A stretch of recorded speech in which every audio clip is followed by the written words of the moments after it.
Hello everyone, आज है 23 जनवरी और आज इस वीडियो में हम बात करने जा रहे हैं आईडीबीआई बैंक के बारे में। देखिए 54 रुपीज का ये शेयर है और क्वार्टर 3 के इनके नतीजे आ चुके हैं और नतीजे काफी अच्छे आए हैं और वीडियो में हम उसके बारे में डिस्कस भी करेंगे। लेकिन उससे पहले अगर आपने अभी तक चैनल को सब्सक्राइब नहीं किया है तो प्लीज अभी इसे सब्सक्राइब कर लीजिए, क्योंकि आगे भी बहुत सारे वीडियोस हैं जो आपको काफी ज्यादा हेल्प करेंगे। तो 54 रुपीज के आसपास शेयर है। जैसे ही रिजल्ट्स आए एक स्पाइक आया जरूर था यहां पर, लेकिन वापस टूट गया ये और वापस ऑलमोस्ट उतने पर ही रहा। तो रिजल्ट्स भले ही अच्छे आए हों, लेकिन आज के चार्ट पर कोई उतना खास इम्पैक्ट पड़ा नहीं। हालांकि कोई बहुत बड़ी ग्रोथ नहीं आई। अच्छी बात यह है कि गिरावट नहीं है, जिसका मतलब कि नतीजे अच्छे हैं। यहां पर अगर हम बात करें रिजल्ट्स को लेकर तो प्रॉफिट में 54% का ग्रोथ है और इनके जो इनकम है यहां पर भी अच्छा खासा ग्रोथ है, तकरीबन 13% का। खबर कुछ इस तरीके से है कि net profit of IDBI bank rose 54.30%, तकरीबन 945 करोड़ का इनका प्रॉफिट हुआ है, जो पिछले साल इसी क्वार्टर में 612 करोड़ हुआ करता था। तो प्रॉफिट में एक अच्छी खासी तेजी देखने को मिली और सिर्फ प्रॉफिट ही नहीं, इनके रेवेन्यू में भी तकरीबन 13% का जंप है। 5,230 करोड़ के आसपास का रेवेन्यू रहा है, जो पिछले साल इसी क्वार्टर में 4,628 करोड़ हुआ करता था। इतना ही नहीं, अगर आप देखोगे तो अच्छी बात यहां पर यह है कि प्रॉफिट बढ़ने से मतलब सिंपल कि इनका जो असेट्स क्वालिटी है वो भी इंप्रूव हुआ है और जो प्रोविजनिंग है वो भी यहां पर लोअर हुई है। अगर न्यूज को अगर हम देखें तो इंटरेस्ट अर्निंग भी बढ़ोतरी हुई है, प्रॉफिट में भी बढ़ोतरी हुई है और प्रोविजनिंग की अगर हम बात करें तो वो भी तकरीबन 2.2% तक घटा है ईयर ऑन ईयर बेस से, अगर हम इसको कंपेयर करेंगे तो। इतना ही नहीं, एसेट्स क्वालिटी अगर हम देखें तो वहां पर भी इंप्रूवमेंट आया है for the quarter with gross non performing assets percentage of gross advance अगर आप देखोगे तो यहाँ पर 13.82 रहा है और एनपीए जो रहा है वो भी तकरीबन 8 बीपीएस कम हुआ है, यहाँ पर 1.07% के आसपास देखने को मिला है, जो कि एक अच्छी बात है यहाँ पर। और आईडीबीआई से बैंक ने कहा है कि the total tax expense for the quarter at 340 crore fell by 12% over the past year. कम बैंक को लेकर अगर आप देखोगे तो लार्ज बैंक बन चुका है, 59,000 करोड़ के आसपास का इसका मार्केट कैप है। एक महीने में आईडीबीआई बैंक के शेयर में तकरीबन 12.5% का ग्रोथ है।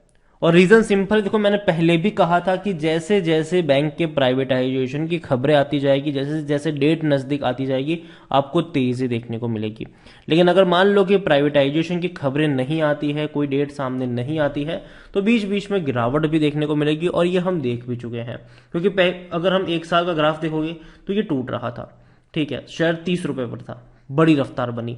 और अगर आप चैनल को रेगुलर फॉलो करें तो ये वो लेवल से जहां पर मेरी बाइंग की रिकमेंडेशन थी, मैंने कहा था कि 40 रुपए के नीचे मिल रहा है, खरीदो। डेफिनेटली ये बिकने वाला बैंक है, कोई ना कोई आके खरीदेगा इसको और तब आपको तेजी देखने को मिलेगी और वो अभी देखने को मिल भी रही है। लेकिन सवाल अभी भी है कि क्या खरीदारी करना अट्रैक्टिव रहेगा, सही रहेगा, या फिर ये एक ट्रैप बन के रह जाएगा। तो उसके बारे में भी हम बात करेंगे।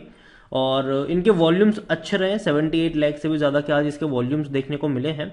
बैंक का अगर आप देखोगे तो रेवेन्यू में अच्छा जंप है, क्योंकि पिछले क्वार्टर में सितंबर में 4,975 करोड़ का इनका रेवेन्यू था, जो इस बार 5,230 करोड़ रहा है। और प्रॉफिट जो 828 करोड़ का था वो भी बढ़ के 900 करोड़ से ज्यादा का ही रहा है यहाँ पर। तो अच्छी बात है कि इनके प्रॉफिट्स लगातार बढ़ रहे हैं। अभी अगर मैं इनके प्रॉफिट की बात करूं फाइनेंशियल ईयर 2023 में, तो पहले क्वार्टर में 750 करोड़, दूसरे क्वार्टर में 828 करोड़ और तीसरे क्वार्टर में प्रॉफिट 945 करोड़। तो बढ़ रहा है इनका प्रॉफिट। और मेरे हिसाब से अब इस रिजल्ट्स को देखते हुए कहीं ना कहीं मुझे लगता है कि जो खरीदार है वो मिल जाना चाहिए इनको। प्रमोटर के पास 94.71% की होल्डिंग है। प्रमोटर यहाँ पर अभी भी सरकार और एलआईसी है। अब जो मेन कंट्रोलिंग स्टेक है, 60% से भी ज्यादा की जो होल्डिंग है वो इन्होंने बेचने के लिए लगाई हुई है। जो भी खरीदेगा वो सीधे सीधे तौर पर इनका मेन कंट्रोलर बन जाएगा। कोई भी शेयर गिरवी नहीं है। आईडीबीआई बैंक में अगर हम देखेंगे तो आईडीबीआई बैंक में अच्छे रिजल्ट्स जरूर आए हैं, लेकिन शेयर प्राइस में कोई उतना बड़ा एक्साइटमेंट नहीं आया है, ठीक है। तो ये मत अज्यूम करने बैठ जाना कि कल रॉकेट बन जाएगा, क्योंकि अगर बनना होता तो आज ही बन चुका होता। 100% लोग according to Moneycontrol user कह रहे हैं कि खरीदारी करो।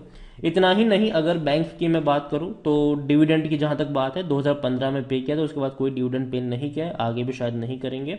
लेकिन अच्छी बात यह कि अब तक इनके रेवेन्यू कम हो रहे थे, अभी ये बढ़ेंगे। जैसे कि 23,000 करोड़ का रेवेन्यू 22,000 पे आया, फिर 20 पे आया, फिर 19 पे आया, फिर 18 पे आया। अभी ये और बढ़ेगा, एटलीस्ट 19 और 20 करोड़ के आसपास आपको देखने को मिल सकता है ये, जो कि अच्छा साइन है कि रेवेन्यू बढ़ रहा है। प्रॉफिट की बात करें तो जो प्रॉफिट इनके धीरे धीरे बढ़ रहे थे, अभी ये और बढ़ेंगे। जैसे कि मैंने कहा कि इस बार फाइनेंशियल 2023 के तीनों क्वार्टर के रिजल्ट्स आए हैं, एक क्वार्टर बाकी है। पहले में 750 करोड़, दूसरे में 830 करोड़, तीसरे में 945 करोड़। तो कुल मिलाकर अगर देखा जाए तो इनका रेवेन्यू 2200 2300 करोड़ के आसपास ऑलरेडी हो चुका है। ठीक है, तो अगर इतने भी मेंटेन रहते हैं, नहीं 2500 करोड़ से के आसपास हो चुका है 3 ही क्वार्टर में, अभी एक क्वार्टर और बचा है, मतलब कि और बड़ा ग्राफ इनका जाएगा, जो कि अच्छा साइन है। आईडीबीआई बैंक देखा जाए तो परफॉर्मेंस हालांकि अच्छा रहा है, लेकिन फिर भी उतना अच्छा नहीं है, क्योंकि अगर आप देखोगे तो ऊपर नीचे वाला उबड़ खाबड़ वाला ग्राफ नजर आता है इसका। 23 का पी रेशियो है, सेक्टर पी 22 का है, थोड़ा सा महंगा है, लेकिन फिर भी अगर सही डील होती है, सब कुछ न्यूज में सही आता है, तो शायद बेहतर चीज हो सकती है ये। प्रमोटर के पास बहुत बड़ी होल्डिंग है, यहाँ पर सरकार और एलआईसी दोनों ही है, और जैसे ही होल्डिंग बिकेगी तब कोई एग्जैक्ट हमें अंदाजा लग पाएगा कि क्या होगा share holding pattern. I think March या फिर अगले क्वार्टर जून तक पता चल जाएगा।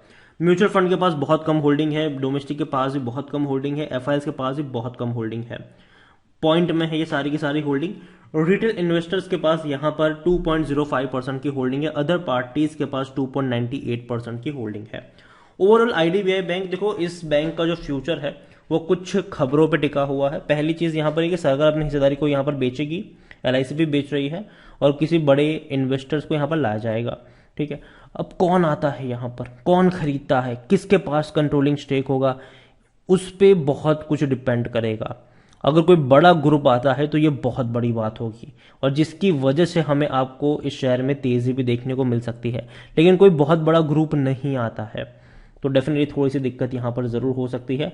लेकिन जो भी होगा अब पूरा न्यूज पर डिपेंड करेगा कि क्या होगा इसका आने वाले दौर में। लेकिन परफॉर्मेंस वाइज देखा जाए तो डेफिनेटली बैंक में इंप्रूवमेंट आया है, जो कि बहुत अच्छी बात है। और अभी के लिए मैं इतना ही कहूंगा, खरीदारी करी है, बने रहिए। फ्रेश बाइंग की जहां तक बात है तो मेरे हिसाब से नतीजे भले ही अच्छे आए हो, लेकिन अगर इम्पैक्ट दिखना होता तो आज वो दिख गया होता, क्योंकि मार्केट चल रहा था तभी रिजल्ट्स आए थे इनके।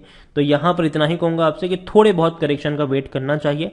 50 के नीचे अगर ये जाता है तो डेफिनेटली खरीदारी के मौके बनेंगे। लेकिन साथ में ये भी ऐड करूंगा कि हाईली रिस्की कंपनी है ये, सब कुछ डिपेंड करता है यहाँ पर न्यूज पर कि कौन खरीदेगा और कौन नहीं खरीद, मतलब कौन खरीदता है इसको और उसके बाद उनका क्या फैसला होता है।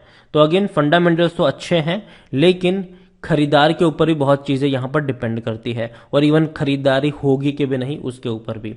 तो यही कहूंगा आपसे कि एक बहुत बड़ा इन्वेस्टमेंट तो नहीं करना चाहिए, लेकिन अगर आप रिस्क लेना चाहो हल्का फुल्का तो आप ले सकते हो, अगर शेयर आपको 50 रुपए के नीचे मिले थोड़ा सा ही। वीडियो को यहीं पे एंड करूंगा, पसंद आया हो तो लाइक करो, शेयर करो, चैनल अगर आप पहली बार आए हैं तो प्लीज सब्सक्राइब करें। और आईडीबीआई बैंक के बारे में, प्राइवेटाइजेशन जो हो रहा है उसके बारे में, जो रिजल्ट्स आए हैं उसके बारे में आप क्या सोचते हैं, वो भी आप मुझे कमेंट में लिखकर बता सकते हैं। Thank you.